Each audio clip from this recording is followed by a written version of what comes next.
ልጄ ቤቢ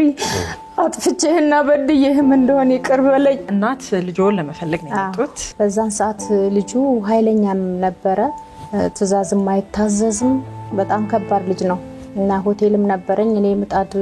እየጋገርኩ ያለው ከደጅ ሆነ ቃ አስገባልኝ አልኩት አላስገባም ብሎ ጥሎ ወጣ እስከ ማታ በአካባቢው ነበረ ማታ ላይ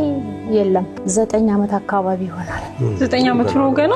ወይ ልጅ ነው ሁሉንም ያካባቢውን ሁኔታዎችን በሙሉ ያቃል ቀዳሜ ዕለት ማታም ጫማውን በር ላይ ተጥሎ ነው ያገኘነው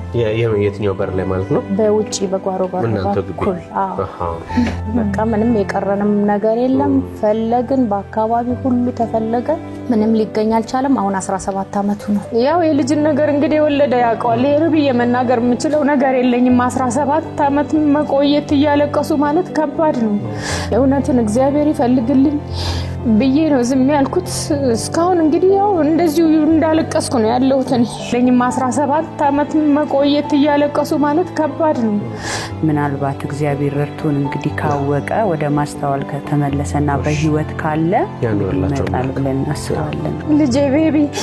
አጥፍቼህና በድዬህም እንደሆነ ይቅር በለኝ ምናልባት በእናትና በልጅ መሐከልም ብዙ ጥፋትም ሊኖር ይችላል አጥፍቼህም እንደሆነ አስቀይሜህ እንደው ይቅር በለኝና እንዴ አይኔን እንድታይ ፈልጋለሁ እና ይቅር በለኝ ባክህ እንተያይ